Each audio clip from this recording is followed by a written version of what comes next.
Olá pessoal, estamos aqui e tem uma novidade muito grande para você. Nós estamos retomando hoje o nosso Comunidade Cast, depois de um tempo que nós paramos, agora estamos retomando e eu tenho a oportunidade, o privilégio de receber logo ele aqui, meu amigo, pastor Lucas Bezalel, para que a gente possa retomar da melhor forma possível. Então fica aqui comigo, porque esse tempo que nós teremos aqui vai ser um tempo extraordinário de Deus. Eu tenho certeza, principalmente se você é líder, se você é pastor, se você é obreiro, se você tem um chamado de Deus para a sua vida, ou até mesmo se você é um novo convertido, mas sente esse queimar de Deus. Nós queremos que você fique ligado em tudo que a gente vai conversar aqui, que eu tenho certeza que vai abençoar a sua vida. Pastor Lucas, eu queria pedir nesse início que você se apresentasse um pouco, falasse um pouco quem é o Lucas Bezalel, para as pessoas conhecerem. Amém. Lucas Bezalel é um pastor, sou pastor na Novos Começos, em Niterói. Nós estamos ali há um pouco tempo, estamos construindo, sou gestor de ministérios ali, sou consultor de igreja. Eu geralmente gosto de falar que eu sou um filho amado, né? O que a gente faz, ele é temporário. Eu estou pastor neste lugar, eu estou consultor agora, o Senhor pode me levar para outras coisas. Na minha vida já passei por várias profissões, mas o chamado pastoral ele é uma vocação, ad aeternum, mas a gente sabe que antes de qualquer coisa que a gente faça, nós somos filhos amados, né? Sou casado com a Karen há 7 anos, sou papai da Ana Laura. A Ana Laura vai fazer 4 anos na semana que vem. E é isso, nós estamos sonhando em família em termos do Baby 2 em breve.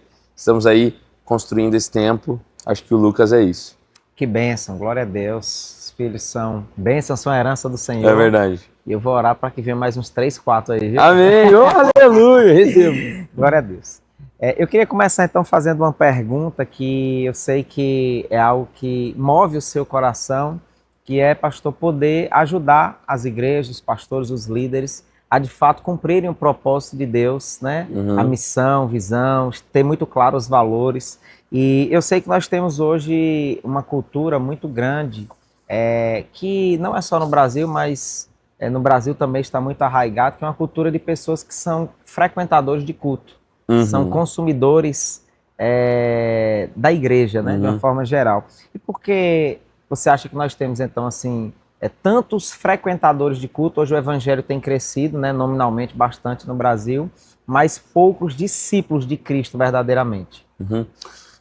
Eu penso que o fato de termos muitos frequentadores e poucos discípulos, e a maior parte da igreja, a grande sua maioria, são frequentadores e não são discípulos, se dá pelo próprio desfoco da igreja em detrimento ao discipulado na sua jornada interna. Então, olha só, a principal jornada das igrejas geralmente não é apresentar Jesus no início da jornada. Eu tenho refletido muito sobre isso. Forte. A gente não apresenta Jesus no início. A pessoa, ela ouve qualquer outra coisa. Então, ela decora a nossa missão, ela decora a nossa visão, ela decora nossos valores, ela decora o nosso grito de guerra, nosso manifesto. Ela decora como o voluntariado da igreja acontece, a escala, o manual. Gente, a nossa marca é isso, o nosso manual é isso. Por que isso? Anos atrás, nós não tínhamos isso. Nem isso tínhamos. Isso é verdade. Não éramos uma igreja voltada para ter uma missão, uma visão, valores. E aí, como isso veio para as igrejas, para a gente se organizar e tudo mais, a gente acabou trocando a ênfase inicial. Então, uma pessoa que acabou de se converter, ela não pode apenas participar de uma classe de batismo, mas ela deve entender quem Jesus é. Quem Jesus é, qual é a sua história. Então, se a gente vai e tem como igreja o grande objetivo de tornar discípulos de Jesus, eu preciso saber quem Jesus é. Uau. Como a Bíblia foi formada, qual é o nascimento de Jesus, a história. Por que Jesus nasceu há 2025 anos atrás, 2026 anos atrás, mais ou menos, né? A datação histórica passa alguns anos sim. Mas assim, por que ele nasceu naquela época e não nasceu nessa época de agora, que tem internet, streaming, YouTube, IA? Ele não poderia vir agora, morrer agora e ser transmitido ao vivo para todas as nações e povos? Sem dúvida. Então são perguntas que adolescentes fazem e que têm dúvida. Por que Jesus nasceu naquela época que tinha um idioma específico? Agora ele poderia usar óculos de IA, traduzir para todos os idiomas. Mas o apóstolo Paulo vai dizer que Jesus nasceu na plenitude dos tempos. Uau! Havia naquela época uma pax romana, onde a paz instaurada fazia com que gregos, romanos, judeus, samaritanos estivessem no mesmo ambiente. vivendo em conjunto no mesmo lugar. Então, o grego koiné era uma língua que facilitava com que todo mundo soubesse. Então, Jesus falava isso, Jesus falava aramaico, hebraico, falava grego, e essa expressão do evangelho, ela podia se espalhar assim como se espalhou, e a gente tem o evangelho hoje no nosso idioma. Então, Jesus nasce na plenitude dos tempos, por quê? Depois de mais de 1000 anos da profecia do rei Artaxerxes, haveria de fato o cumprimento naquela época, naquele lugar. Então, Jesus cumpriu mais de 400 profecias. Um homem chamado Peter Stones, pastor, o que a gente está falando aqui é sobre discipulado, ainda dentro da pergunta. Um homem chamado Peter Stones, ele escreveu um livro chamado Science Speaks.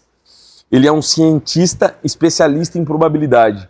E ele reconheceu que a probabilidade dos cálculos de um Messias, nascido de mulher, uma virgem, que foi concebido pelo Espírito Santo, nascer e cumprir 8 das mais de 400 profecias que Jesus cumpriu, a probabilidade é 1 de 4 trilhões. Uau. Isso é como, e ele fez esse estudo, isso é como a gente lotar o estado do Texas, nos Estados Unidos, de moedas de 1 centavo até a altura do joelho e pegar e achar uma moeda de R$1 com a esfinge. Essa é a probabilidade. 1 em 400, 1 em 4 trilhões. Praticamente impossível. Impossível. E ele não cumpriu só 8.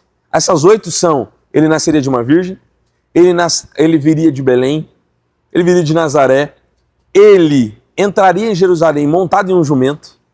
Essas são ele seria descendente do rei Davi. Essas são partes das profecias que Jesus cumpriu. São 8 que ele coloca lá e Jesus não cumpriu só 8. A gente sabe que Jesus cumpriu todas as profecias. Verdade. Essas são coisas que fazem com que as pessoas, elas não apenas tenham crendices em um culto, mas elas tenham fé para compartilhar. Que o fruto de um discípulo não acaba em si mesmo gerando fruto. O fruto de um discípulo é quando ele faz outro. Perfeito. Então, eu só sou um discípulo, habilitado a ser um discípulo, quando eu levei a mensagem, compartilhei ela e fiz outro. Esse é o grande mandamento. Qual é o problema? Nós temos várias pessoas que dizem, não, mas eu sou discípulo. Aí eu pergunto, quantas pessoas você já falou de Jesus esse mês? Quantas pessoas você levou ao evangelho e foram batizadas nas águas esse ano? Então, nossa grande pergunta, você que está em casa, você que está no trabalho, onde você estiver escutando esse podcast, a sua pergunta deve ser, eu sou um discípulo de Cristo? Se eu sou um discípulo, a quem estou contando do evangelho? Isso. Porque esse é o grande mandamento cultural. E de fazer discípulos de todos os povos. Não é só sobre ser discípulo, né? Não é só sobre ser discípulo. Pessoas que dizem, pô, mas eu já sou discípulo. Ah, cara, mas se você não faz discípulo... Exatamente. Porque fazer discípulo se implica em uma coisa. Fazer o que Jesus fez e se tornar como ele. Então nós estamos pegando apenas uma parte, que é se tornar como ele. E a outra a gente não faz, que é amar o próximo como a ti mesmo e fazer ao outro o que Jesus fez por nós. Agora você tocou num ponto aí que é bem interessante, que na verdade, então a gente precisa mudar um pouco o foco da própria igreja para que a gente consiga cumprir o nosso papel também como igreja de fazer discípulos, né? Então, e aí eu posso dar um testemunho prático, aqui na comunidade da família, depois que inclusive com sua ajuda nós fizemos a trilha do discipulado. E o que nós fazemos hoje aqui? Hoje a pessoa se converte, ela tem um familiarizando, aquele primeiro contato com os pastores, mas logo depois ela vai para o curso Raiz. No curso Raiz a gente vai exatamente apresentar Cristo para ela. Fantástico. Falar sobre os fundamentos da fé. E qual foi o resultado prático? É que a grande maioria das pessoas que hoje têm se envolvido como servos na vida da igreja são as pessoas que fizeram o curso Raiz. Uau. Porque no Raiz eles conhecem a Cristo, conhecem os fundamentos básicos da fé. Quando terminam o Raiz, eles já recebem uma Bíblia de estudo, comentada versículo por versículo, para ajudá-los a entender ainda mais, se aprofundar na palavra. E aí essas pessoas, elas despertam, poxa, eu não posso ser só um crente que vou no culto uma vez ou 2 vezes na semana. Eu preciso, de fato, fazer parte do corpo. Né? Isso faz toda a diferença, né? Muito, muito. A gente precisa pensar também na quebra da religiosidade. Eu percebo que em muitos lugares a pessoa não faz compromissos com a igreja porque ela imagina que não vai conseguir honrar os compromissos que vai fazer. Então a pessoa deixa de se batizar, por exemplo, deixa de participar de um pequeno grupo, deixa de viver a vida da igreja, porque ela imagina que na sua fragilidade emocional, na sua fraqueza, ela não vai conseguir honrar com aquele compromisso que ela faz. Sim. E a verdade e a boa notícia é, e que a gente precisa contar para ela é, ela não vai realmente conseguir honrar. É verdade. A verdade é essa. A verdade é essa. Quando a gente vê, e talvez a gente precise ensinar mais sobre isso e pregar mais sobre isso, sobre Pedro. Uhum. Pedro é um discípulo de Jesus. Jesus vai chamar ele de pedra, vai dizer que sobre esta pedra estabelecerá a igreja a partir do apostolado de Pedro. E esse é o mesmo Pedro que Jesus depois vai chamar de Satanás. A reda de Satanás. A reda de Satanás. É o mesmo Pedro que vai negar a Jesus 3 vezes. Ou seja, o que a gente precisa habilitar as pessoas é o seu compromisso com se batizar, o seu compromisso com se tornar um discípulo não habilita você a não negar a Cristo. Uau. Terá dias que você vai negar. E na verdade, Jesus está te escolhendo mesmo nos dias que você vai negar a Ele. É muito forte. Ele te escolheu mesmo sabendo que daqui 10 anos você vai cair, você vai ser frágil, você não vai conseguir honrar no meio das tempestades. Ou até mesmo, pastor, você vai esconder as suas redes. Você vai deixar de pescar. E aí, o que a gente precisa entender é, o compromisso de Deus comigo não está atrelado à minha capacidade de suportar o sofrimento. Perfeito, perfeito, perfeito. Então a gente precisa ajudar as pessoas a vencer isso. Se eu ajudo as pessoas a discernir que o evangelho não é sobre estar pronto e nem sobre resistir à capacidade de suportar o compromisso que fiz, então me leva a uma vida de graça, que não é uma vida de falta de compromisso. Uhum. E não é uma vida de graça barata. Isso. É uma vida de lutar todos os dias para conseguir sustentar aquilo que eu faço. Não porque mereço e nem porque consigo, mas a partir do Espírito Santo. Eu acho que é isso. Glória a Deus. Todos nós temos o sangue de Pedro correndo nas nossas veias, né? É isso. Agora, pastor Lucas, se Jesus viesse hoje, já que você trouxe essa reflexão muito interessante, mas se Jesus viesse nos dias atuais e tivesse aqui os mesmos 3 anos de ministério, né? 3 anos e meio que ele teve ali. O que você acha que Jesus faria para transformar-se uma igreja local? E qual seria a primeira coisa, ou as primeiras coisas, as primeiras ferramentas que ele usaria no tempo atual, contemporâneo que nós estamos? Se Jesus viesse nos dias atuais, eu acho que eu vou falar uma coisa que pode ser polêmica, mas eu acredito firmemente no que eu vou falar agora. Isso é o que eu acredito. Uhum. Eu acredito que Jesus passaria 95% do seu tempo, pastor, fora do templo. Uau. Fora da igreja. Fora do prédio que a gente chama de igreja. 95% do tempo de Jesus, ele passaria dentro dos bares, nos prostíbulos, no centro da cidade, nos lugares escuros que ninguém quer ir, visitando cadeia, visitando centro de recuperação, entrando nos hospitais, esvaziando as nossas macas. Uau. Entrando nas UTI neonatal e salvando o bebê que está naquele lugar. Jesus estaria com o povo, no meio do povo. Meu Deus, meu Deus. A principal tarefa que Jesus faria seria curar os enfermos, expulsar os demônios e anunciar que o reino de Deus está próximo, no meio da cidade. Pastor, eu quero contar o testemunho a partir dessa visão. Nós damos consultoria e a gente foi ajudar uma igreja no Rio Grande do Sul, no norte do estado do Rio Grande do Sul. E aquele pastor me disse o seguinte: Lucas, a nossa igreja está definhando, a nossa igreja está morrendo, nós temos uma geração mais velha aqui, os jovens não vêm mais, os adolescentes não estão aqui, nossa igreja está morrendo, nós temos cerca de 80 pessoas aqui. E essas mesmas 80 pessoas vêm todos os cultos. Eu perguntei para ele, pastor, o que eu sempre pergunto aos pastores: quantos visitantes você recebe em média por culto? Ele não sabia me dizer, eu perguntei: em média por mês? Ele me disse: Lucas, talvez é muito vergonhoso para mim assumir isso, mas nós estamos há mais de 7 meses sem receber um visitante na nossa igreja. Meu Deus do céu. Eu disse para ele: no próximo domingo, você vai fazer o louvor, você vai abrir as portas, você vai fazer o louvor, e depois do louvor você vai fazer um momento de generosidade, e você vai dizer à igreja: hoje nós vamos fechar as portas. Hoje nós não vamos pregar aqui, porque vocês estão cansados de ouvir a mesma palavra, mas vocês não estão cumprindo o mandamento dessa palavra. Vocês estão engordando, vocês estão se tornando pessoas obesas espirituais que não praticam o que ouvem. Então nós vamos fechar as portas e a gente vai sair nas ruas dessa cidade pregando o evangelho. E ele ficou assustado olhando para mim e era uma chamada de vídeo. Eu falei: pastor, você só vai conseguir levar essas pessoas para o próximo nível se você liderar sem ter medo de pisar nos ovos. A gente está cheio de pastor Pastor Marcos, a gente já falou sobre isso, a gente conversa muito junto, que lidera pisando em ovos. Lidera com medo de perder gente. Perfeito. E se você lidera com medo de perder gente, é aí que você vai perder. Jesus sempre liderou sem medo de perder os discípulos que estavam com ele. No Sermão da Montanha, ele está pregando e os discípulos dizem, Senhor, duro é este sermão. O povo está com fome. Você deveria parar de pregar. Tua mensagem tem que ser menor.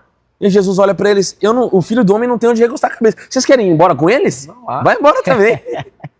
Porque Jesus não tem compromisso com a fragilidade alheia. Isso. Jesus não tem compromisso com os confortos que as pessoas criam.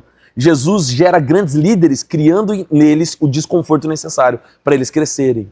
Meu Deus. A segurança de Jesus está em Jesus não se comprometer com a opinião dos outros. E por vezes eu tenho visto uma geração de pastores que lidera frouxo, que lidera com medo, que lidera, mas o que a minha liderança vai pensar? O que os meus líderes vão pensar? O que os meus pastores vão pensar? Quando você lidera assim, você abre mão da visão que Deus colocou no seu coração. Isso. Por causa da opinião dos outros. Aí Jesus vai fazer isso e ele vai conseguir provocar o evangelho. Quando nós fizemos isso naquela igreja, o pastor assumiu o compromisso. Falou, Lucas, eu vou fazer com muito medo, mas eu vou fazer. Ele fechou as portas naquele dia, ele não pregou naquele dia e ele levou as pessoas para a rua. No próximo domingo, ele viveu o maior apelo da história daquela igreja. Naquele ano ele viveu o maior batismo da história daquela igreja. Porque quando você causa o mandamento que o evangelho nos pede, você recebe o avivamento que o evangelho nos promete. Uau, muito forte. Então tudo que a gente precisa fazer é o que Jesus fez. E o que Jesus fez foi abrir mão de estar 100% na sinagoga para alcançar a cidade. E aí eu termino com a frase de Tertuliano. Tertuliano disse o seguinte, o sangue dos mártires é a semente da igreja.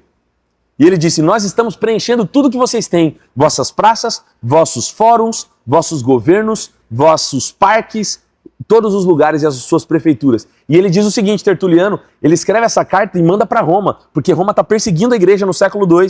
E Tertuliano escreve o seguinte, não deixamos nada para vocês além dos nossos templos. O que Tertuliano está dizendo? Os cristãos são como baratas no bueiro. Nós estamos em todos os lugares. Vocês podem pegar os nossos templos porque nós estamos na cidade. E a igreja atual diria o seguinte, nós deixamos tudo para vocês e ficamos apenas com os nossos templos e ainda estamos com medo de perder os templos. E é muito interessante isso porque a gente vê que esse é um problema real, principalmente aqui no Brasil, né? Uhum. Hoje nós vemos muitas igrejas que elas estão o tempo todo voltadas e focadas somente na sua própria programação interna, né? Uhum. Somente atrair o povo para dentro do templo e não estão focadas em desafiar o povo a ser a igreja da segunda, da terça, da quarta, da quinta, né? Exatamente. Isso faz toda a diferença. E aí eu vejo, às vezes, né, já pegando esse gancho, muitos pastores dizem assim, mas a minha igreja só tem 100 membros, eu já estou há tanto tempo aqui, e o que eu posso fazer para que a minha igreja de 100 membros, ela possa sair para 500 membros, e hoje, se a gente for olhar, estava até olhando esses dias, esses dados, 75%, se eu não estou enganado, das igrejas brasileiras têm menos de 100 membros, 100 membros ou menos, né? Uau. Então, assim, é um negócio fenomenal. E aí muitos pastores me perguntam, pastor, vocês têm vivido nesse crescimento na comunidade da família e tal, o que fazer para sair uma igreja de 100 para 500? E eu queria replicar essa pergunta para você, Lucas, que eu sei que você tem ajudado, né, muitos pastores. E lógico, o ponto, acho que é o nevrálgico, né? Ou seja, o ponto central, você já citou, que seria essa igreja que não fica somente dentro, mas que vai para fora. Mas o que mais? Uhum. A gente precisa resgatar a cultura de oração. Nós perdemos isso ao longo dos anos. Por quê? A gente transformou o ministério de oração em um gueto. Olha só, Deus chama pessoas para serem intercessores? Sim. Existem pessoas que têm um chamado, uma vocação, que a gente chama de irmãs do coque, por exemplo, né? Existem as irmãs do coque, elas têm um chamado, elas têm joelhos cascudos, elas conseguem passar 2, 3, 4 horas orando. Eu conheço pessoas que são chamadas para orar. Você pede para ela orar pelo almoço, o almoço esfria e ela continua orando. Tem gente que tem esse chamado para interceder. Mas olha só. Posso confessar uma coisa? Pode. Minha esposa é uma dessas. Que lindo. E olha só, o fato de termos pessoas vocacionadas para orar não tira a responsabilidade de que todo cristão deveria ser um cristão que ora muito. Isso, perfeito. Quando você olha para os grandes avivamentos, toda a história dos avivamentos, em todas as igrejas de todas as eras, havia por detrás de um avivamento uma cultura de oração. Conde Zinzendorf e os moravianos, John Wesley, George Whitefield, todos os grandes, a época da Reforma, havia uma cultura de oração instaurada. Jonathan Edwards, no século XVII, um homem que passava 14 horas orando. Havia uma cultura de oração por detrás disso. O que acontece quando a gente responsabiliza poucos intercessores? Você transforma um ministério que deveria ser da igreja inteira em um gueto de poucos. Qual é o problema? A igreja deveria orar. Toda a igreja deveria orar. Pastor, eu visitei uma igreja na Colômbia chamada Lugar de Sua Presença. E falaram pra gente para ir num culto de oração. Terça-feira, 6 horas da manhã. O que eu imaginei como um bom brasileiro? 3, 4 pessoas não tá. Eles fizeram isso porque vai ter 3, 4 senhorinhas e a gente vai conseguir conhecer a estrutura, não vai estar lotado, vai ter vaga melhor no estacionamento, então vai ser tranquilo fazer aquela visita. Lugar de Sua Presença, anota aí, você tem que visitar essa igreja lá em Bogotá, uma igreja grande. E aí a gente chegou perto das 6 horas, 5h50, pensamos, vai ser tranquilo. Nós não tínhamos vaga para estacionar o carro. Sabe quantas pessoas tinham no culto? Terça-feira, 6 horas da manhã, um dia normal, não era feriado, meu irmão. Era dia de semana, dia de trabalho. 6 horas da manhã, tinha 3.500 pessoas. Das 6 às 7, sabe por quê? Elas estavam com roupa de trabalho, médicos estavam com seus jalecos, homens de negócio com suas maletas. Todo mundo antes do trabalho lá na igreja, sabe por quê? Para passar 1 hora com louvor adorando. E enquanto eles cantavam, era uma música e depois oração. Uma música e depois oração. Foi 1 hora intensa de uma igreja orando. Coisa linda. Hoje eu vejo que nós temos nas igrejas grandes homens e mulheres de palavra. Nós temos na maioria das igrejas um louvor extraordinário, que também é importante. Nós temos muitos empresários, né, que são pessoas bem-sucedidas, que têm um coração generoso no reino. Mas eu vejo muito pouco onde estão os grandes homens e mulheres de oração. Né? É verdade. Então, há essa carência. E, de fato, há ainda essa, tanto relacionada a missões quanto à oração, esse falso entendimento de que eu preciso ter um departamento de missões, eu preciso ter um departamento de intercessão.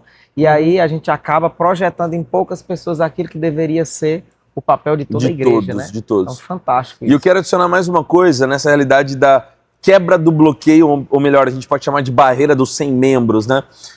Jétro foi o conselheiro de Moisés. Moisés não estava conseguindo liderar o povo e Jétro dá uma mensagem a Moisés. Ele diz: Moisés, você deve escolher líderes de 100, líderes de 1000, líderes de 500. E o que eu percebo dessa mensagem é que existe um tipo de mentalidade com um tipo de expansão para a capacidade que você vai liderar de pessoas. O que Jétro está dizendo é um líder no original, a ideia ali é um líder com capacidade de. Um líder com a capacidade e a mentalidade de liderar 500. O líder com a capacidade e a mentalidade de liderar 1000. O grande problema é que uma pessoa com mentalidade de escassez, quando a igreja dela dobra de tamanho, ele provoca uma traição, ele provoca um problema e a igreja dele volta à estaca de ser 100. Uau. Porque ele tem mentalidade de 100, não mentalidade de 200. A liderança dele tem mentalidade de 1000. E eu conheço pastores com uma igreja com mentalidade de 800. Toda vez que a igreja dele dobra para 1.600, ela volta a ter 800. Porque ele tem mentalidade, uma capacidade de liderar 800. Ele não acredita que ele vai conseguir liderar uma igreja grande. Ele não acredita que ele vai conseguir liderar uma igreja de milhões de pessoas. Isso é muito real. Eu sempre digo isso para a minha liderança, que o que cresce primeiro não é a igreja, são os líderes, né?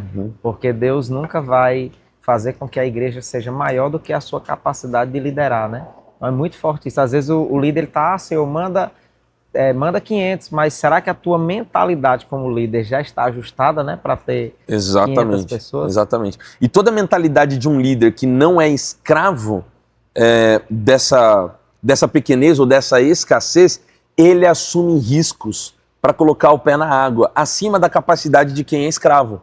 Quando a gente olha para José, todo o percurso de José é um percurso de reveses. Sim. É um percurso de sofrimento. É um percurso de esgotamento de recurso, escassez de recurso. E em todo o movimento de José, ele tem não só a inteligência e a sabedoria dos céus, mas ele consegue governar acima de todas as coisas. E ele tem uma mentalidade tão grande que o Senhor vai liberar a terra prometida que ele diz, eu vou morrer, vocês vão tirar os meus ossos daqui e vocês vão levar os meus ossos daqui para Canaã. Porque ele sabia que o povo seria liberto. Só que a história conta que a sua família toda tem mentalidade de escravo.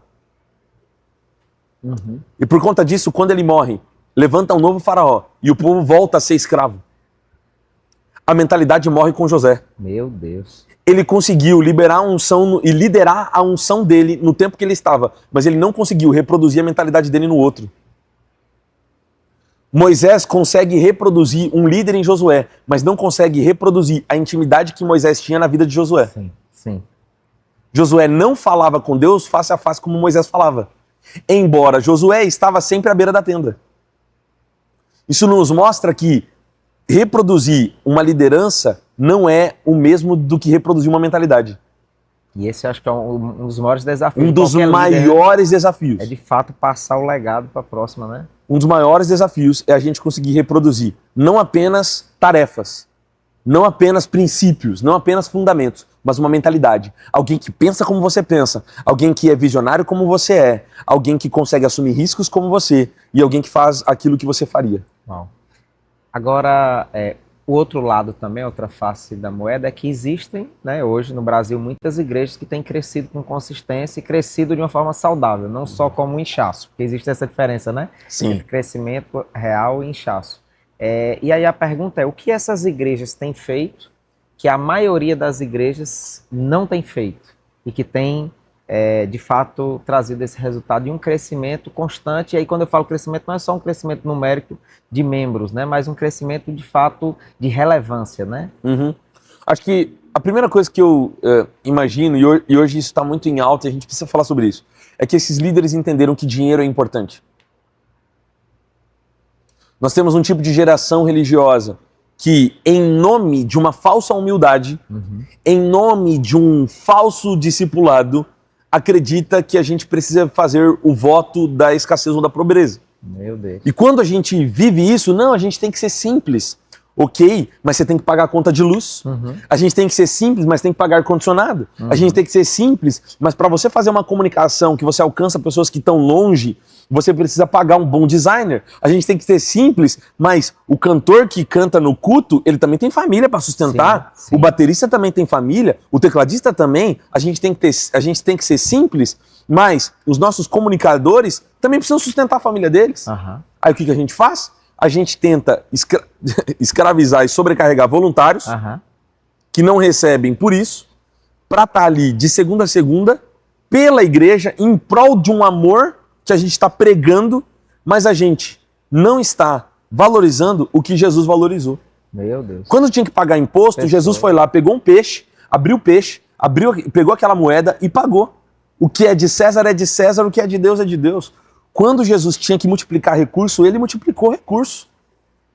Olha só, o Sermão da Montanha, Jesus, embora a mensagem era dura, ele não abriu mão de alimentar a multidão. Sim.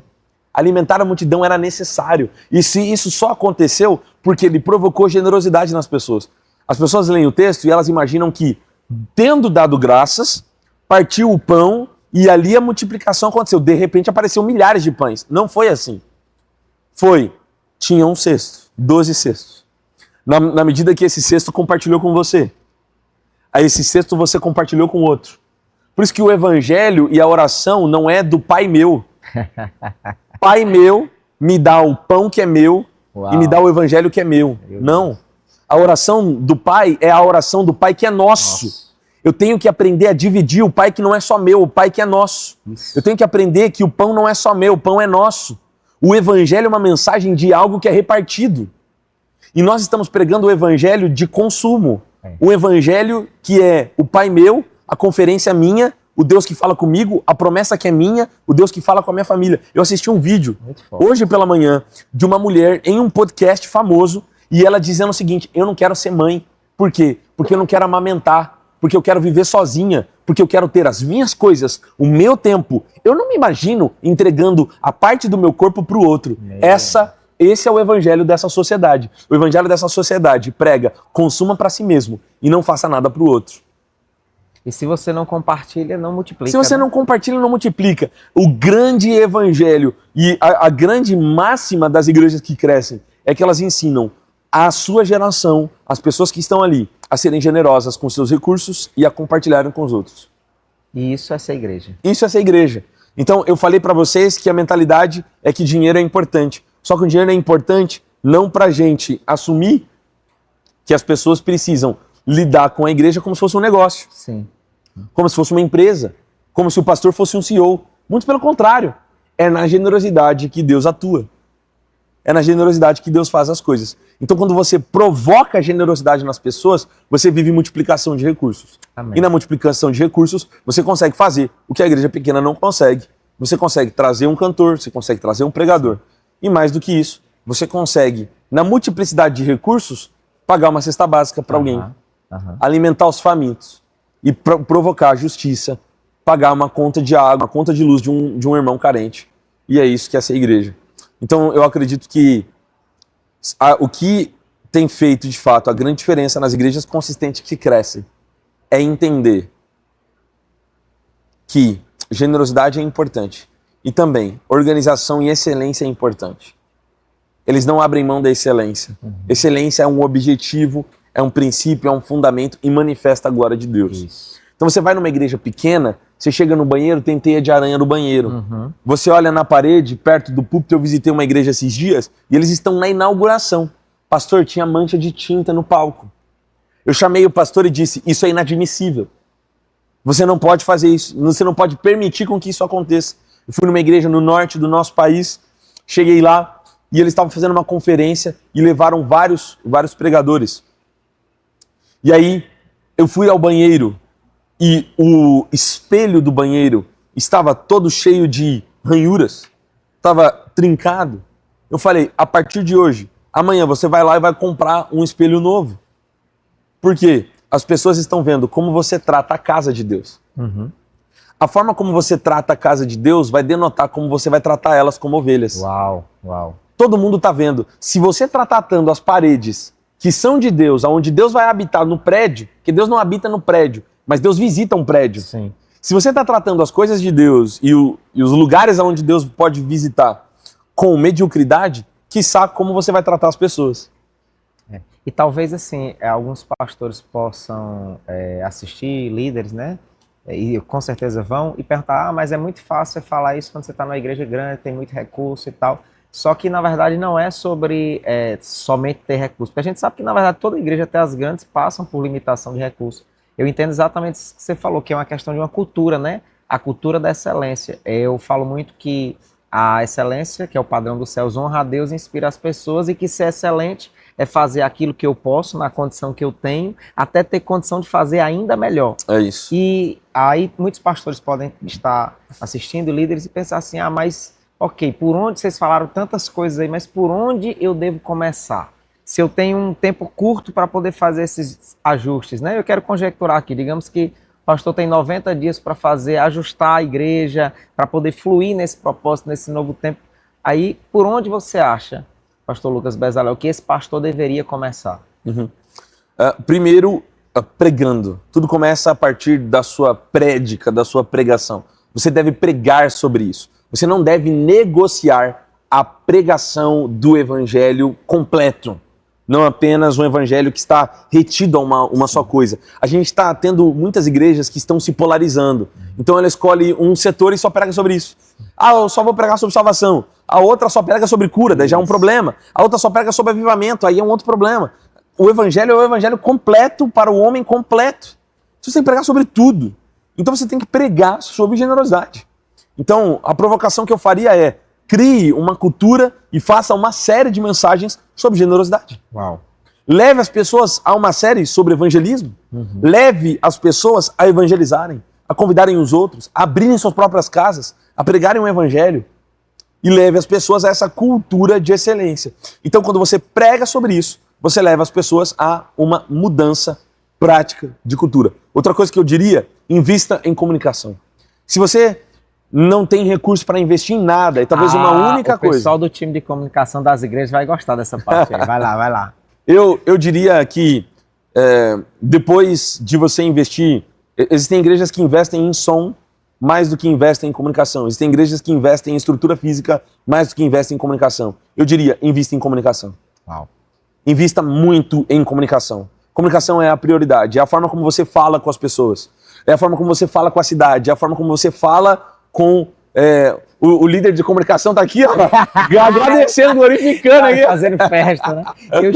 Depois eu te mando meu pix. Eu estive com o pastor Josué Valambra esses dias e eu fiz uma pergunta para ele exatamente isso. Falei assim, pastor, se você fosse começar uma igreja agora e como pastor você pudesse contratar somente uma pessoa, para ser staff da igreja, se não tivesse condição de contratar outra, por onde você começaria? E a resposta foi exatamente essa. Ele disse... Pastor, eu começaria contratando alguém para o time de comunicação.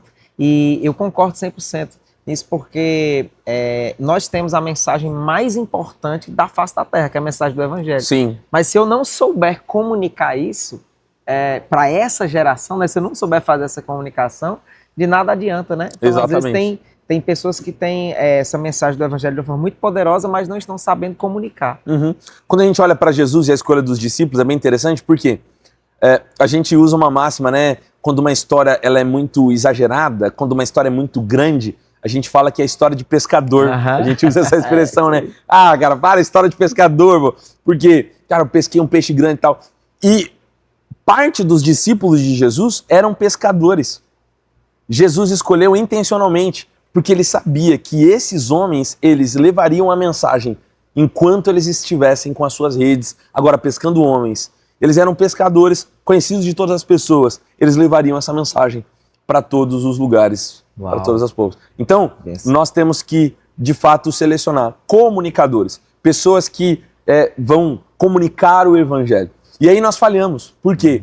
Nós escolhemos, por vezes, apenas habilidades e dons sem escolher caráter.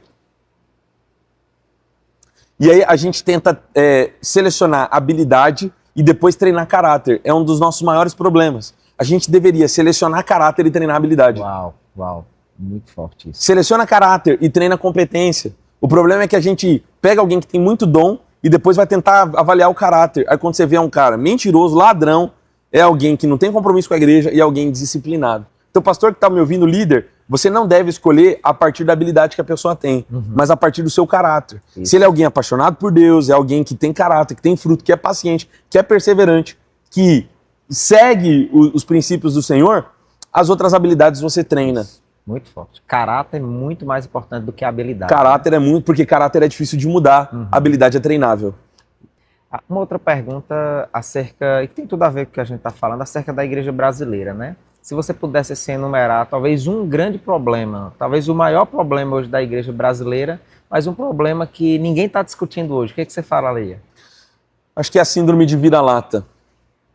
A gente acredita que o que a gente faz não tem nobreza, não tem excelência, ou é pequeno demais para o que as pessoas fazem fora. Eu trouxe o Stephen Swebb, que foi consultor da Elevation Church, uma das igrejas mais hypadas do mundo todo. Eu trouxe ele para o Brasil, levei ele numa igreja, numa quebrada em Nova Iguaçu. Os meus pastores amigos falaram, você é maluco, Bezalel. Você leva os caras, eu falei, não, ele vai ter que ser missionário comigo, esquece. Claro. E eu levei ele numa igreja pequena, pastor. A igreja cabia 200 pessoas. Eu levei ele lá, fui corajoso. Quando ele entrou naquele lugar, ele se encostou numa pilastra do templo e começou a chorar copiosamente. Ele olhou para o tecladista e perguntou para mim, esse tecladista, ele é contratado da igreja, né? Eu falei, não. Ele não é possível. Aí ele me perguntou, aquela cantora aí contratada? Eu falei, não, essa igreja não tem recurso para isso. E ele falou, por que essas pessoas estão fazendo isso com tanta paixão? Com tanta vibrância, com tanta fome? Eu falei, essa é a marca do brasileiro. Sabe o que ele me falou? A igreja Elevation tem que vir aqui aprender com vocês. Uau, meu Deus. E ele estava numa igreja de 100 membros. E eu comecei a chorar com ele. Porque eu entendi que existe uma marca na igreja brasileira que a gente, às vezes, despreza.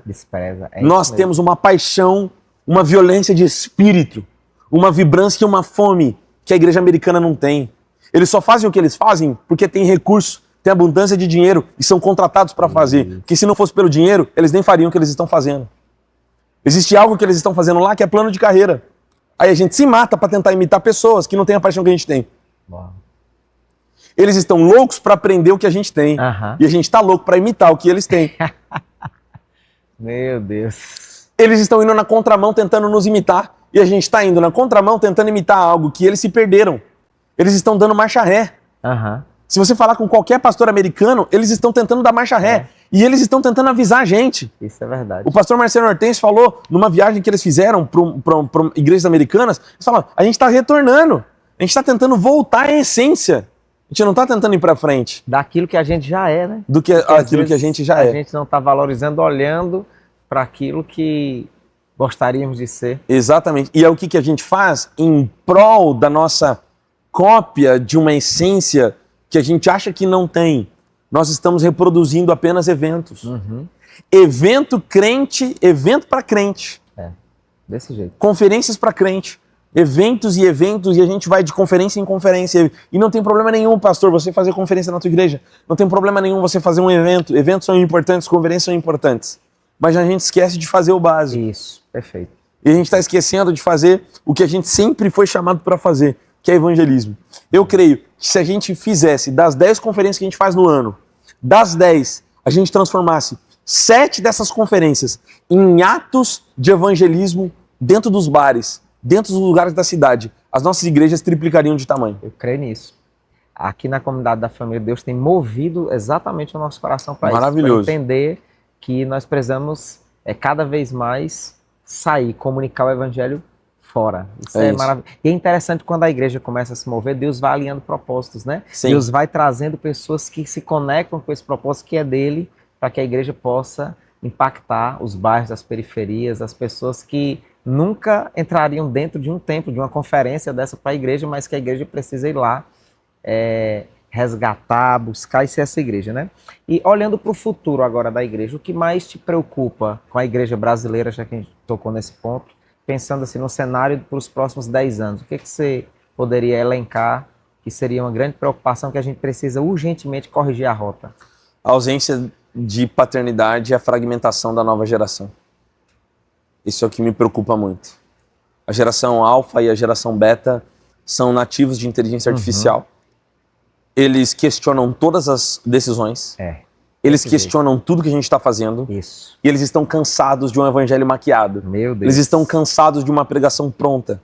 Eles estão, enquanto a gente está pregando e a gente cita um termo em hebraico, eles estão pesquisando no chat GPT para saber se aquela palavra existe, se aquilo é de verdade. Eles estão testando se aquilo que a gente está falando é autêntico ou é mentiroso.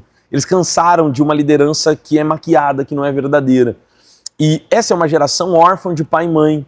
E toda a orfandade que gera uma falta de identidade provoca pessoas que não se tornam líderes. São amedrontados de espírito. Só que o evangelho não, e o reino de Deus não é para aqueles que são medrosos. Sim. Os medrosos não herdarão o reino de Deus. Olha só que forte. O reino do Senhor não é para os tímidos. A timidez está fora da possibilidade, do escopo do evangelho. E nós geramos uma geração tímida, órfã, que não tem coragem de liderar. Há uma pesquisa da Deloitte do ano passado, de 2025, que 1,7% de toda a geração Z quer liderança. Apenas 1,7%. Nós estamos falando que 97% da geração Z não quer liderar nem nos negócios, nem na igreja, em lugar nenhum. É uma geração que não quer assumir nenhum compromisso de liderança. Por quê? Porque viu a geração dos pais adoecer. Mais do que isso, cresceu abandonada pelos pais, que se sacrificaram para poder liderar a igreja enquanto sacrificaram a família.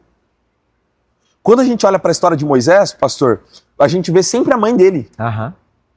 Joquebede está lá, ela protege o filho, a irmã dele está lá, Miriam está lá, preparando e indicando a mãe para a filha de Faraó. A irmã de Moisés está lá no texto, Joquebede está lá. Cadê o pai de Moisés? Não aparece. O pai de Moisés não aparece em nenhum texto. Moisés é um órfão de pai.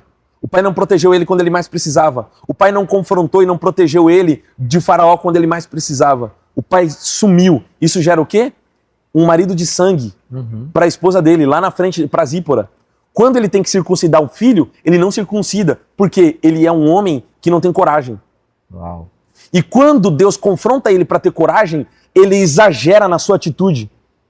Porque todo homem frouxo, quando ele precisa ser firme, ele não consegue ser firme na posição de governo. Então ele tem que exagerar. Ele se torna violento. Desequilibrado, né? Ele se torna desequilibrado. Um homem que é frouxo, para exercer autoridade, ele usa violência. Meu Deus. Então, por exemplo, quando Deus confronta Moisés para tocar a rocha, ele fere a rocha. Toda vez que ele precisa fazer isso, ou ele é frouxo, ou ele se intimida, ou ele usa com a violência, com a força do próprio braço. Por quê? Porque ele tem ausência paterna. Moisés tem uma ausência paterna terrível. Caramba. Isso é muito forte. É muito forte. E essa é a geração de Moisés. Uma geração que precisa de um encontro face a face. Uma geração que precisa encontrar com a paternidade de Deus. Então a gente precisa aproximar a geração sênior dos baby boomers, a geração dos nossos avós, com a geração dos nossos filhos e netos. Tudo que a geração de Isaac precisa é de um Abraão. Uhum. Tudo que a geração de Jacó precisa é de um Abraão. Abraão, Isaac e Jacó. O evangelho é geracional. Isso. Eu fui em uma igreja que eles colocam os adolescentes em um outro templo para ter o culto de adolescentes no domingo. Eu não sou contra culto infantil. Sim. É adaptado a linguagem do evangelho a elas. Mas eu sou contra um tipo de igreja que de segunda a segunda, o único lugar que a pessoa pode ver o pai adorando, porque o pai não adora em casa. O pai não está reproduzindo o evangelho e o pai está responsabilizando a igreja para discipular o filho, que é responsabilidade sua. Meu Deus. Se você é pai e você é mãe, é tua responsabilidade de discipular seu filho, não é da igreja. Igreja não é creche espiritual. Igreja não tem a responsabilidade de discipular o seu filho. É tua responsabilidade de discipular seu filho. E o que acontece? O único lugar que o filho tem para reproduzir a adoração do pai é na igreja. E aí a igreja fragmenta. E coloca o filho lá com os adolescentes, amiguinhos dele. Aí o que acontece? O filho não reproduz, chega na fase da juventude, sai da igreja. Ele não vê em casa, ele não vê na igreja. Ele não vê em casa, ele não vê na igreja, ele não vê em lugar nenhum. E aí não tem mais continuidade geracional. Não tem continuidade. Existe uma pesquisa que a fé, ela é transmitida de geração para outra. O evangelho só chegou aqui porque os nossos pais nos transmitiram o evangelho. Nós só seremos uma igreja saudável para os próximos 20 anos se nós nos preocuparmos a gerar a nova geração de discípulos. Uau, uau. Isso é muito forte, conecta muito conosco, com a comunidade da família, porque essa é a palavra de Deus para nós. Ser uma igreja de família para famílias, uma igreja geracional. Então, glória a Deus. Temos nos movido nisso e, cara, muito forte isso mesmo. Estou aqui impactado. Nós precisamos, de fato, ser uma igreja que comunica com a próxima geração, né? Nós precisamos nos preocupar. Será que a minha filha, como a sua, que hoje tem 4 anos de idade, será que ela vai querer estar na igreja que nós fazemos parte daqui a 15, 20 anos? Será que ainda vai comunicar com ela, né? Então, antigamente se dizia assim, as crianças são a igreja de amanhã, né? A igreja do futuro. Na verdade, não, as crianças são a igreja de hoje, né? Mas serão os líderes, os pastores do futuro. Isso se, como falou, se a gente conseguir fazer isso, esse dado de 1,5%, né? Mais ou menos, é preocupante. Não sabia disso. Ok. Se você pudesse, pastor Bezalel, a gente já está quase finalizando, deixar uma mensagem para os pastores e líderes que estão aqui conosco e com certeza ficaram até agora nessa nossa conversa, qual a mensagem que você deixaria? Não comprometa a mensagem com medo das pessoas levantarem e irem embora. Não lidere pisando em ovos. Não lidere com medo. O seu medo provoca as pessoas irem embora. É o contrário. O seu medo de perder pessoas é o que está fazendo você perder pessoas. Quando você for um líder corajoso para acreditar na visão que Deus colocou no seu coração, as pessoas vão perseguir a sua visão. Porque você tem coragem de perseguir aquilo que Deus colocou no seu coração. Enquanto você ser frouxo, ninguém vai conseguir te seguir. Porque você tem medo. As pessoas percebem o seu medo nas suas palavras, elas percebem o seu medo no seu rosto, elas percebem o seu medo de não conseguir pagar o aluguel, elas percebem o seu medo. Você não tem fé, você precisa de fé, de ousadia no espírito. Feche a porta do seu quarto, continue orando até que você seja tomado por uma fé tão grande que você vai abrir esse mar e não há plano B. Existe um plano A e você vai até o fim com isso. Uau! Meu Deus do céu!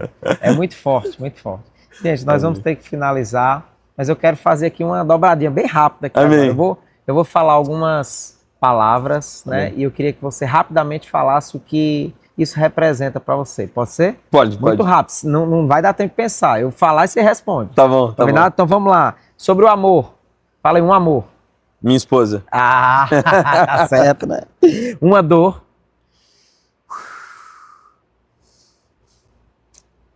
Uma dor difícil, hein? Renunciar à música. Renunciar à música. Um livro. Essa vai ser difícil, hein? Um livro. Comunidade de Herrenauer. Comunidade de Herrenauer. Não li esse ainda, hein? Já vou Livraço. colocar na lista. Livraço. Uma igreja. Comunidade da família. Ah! Gostei dessa. Um pastor. Felipe Valadão. Felipe Valadão, né? Tá certo. Uma gratidão. Poder viver o chamado. Uma saudade. O primeiro amor. Uma palavra. Jesus. Um conselho final. Esteja sempre pronto para ouvir. Uau. Pronto para ouvir. É isso, gente. Espero que você tenha gostado desse nosso Comunidade Cast. Escuta isso, se você ficou até aqui, se você gostou, o nosso pessoal aqui, ó, dos bastidores estão tudo assim, os olhos marejados, já pularam, já fizeram isso, já fizeram aquilo. Eu tenho certeza que esse é o sentimento que está no seu coração também. Então compartilha com mais pessoas e nós teremos outros episódios. Eu queria só... Pastor Lucas, deixa o seu Instagram para as pessoas. Claro. Talvez tenha alguém que não te segue ainda. Também. @Lucas Bezalel, com Z, com L no final. Se você quer ver só o nosso trabalho com igrejas, você também pode seguir um perfil novo que a gente tem agora, que é @Futuros Autênticos. Você pode seguir também esse perfil. Lá nós temos dicas, estratégias para a igreja. Nos chama nesse perfil, a gente também pode ajudar a sua igreja. Está procurando consultoria, está procurando voltar a viver o evangelho de fato, conta com a gente. Vai ser um prazer atender a sua igreja. Glória a Deus. Meu Instagram, @MarcosMoraesPro, você pode ir lá também. E se você quiser um segundo episódio com o Pastor Lucas, comenta aqui, deixa o seu comentário aqui, porque nós vamos fazer a parte 2 desse momento. Um abraço, meu amigo. Obrigado Abraço. por tudo. Que Deus Obrigado. continue abençoando a sua vida, a Amém. sua casa, o Amém, ministério, querido. toda a família. Amém. Deus abençoe, gente. Em nome de Jesus. Amém.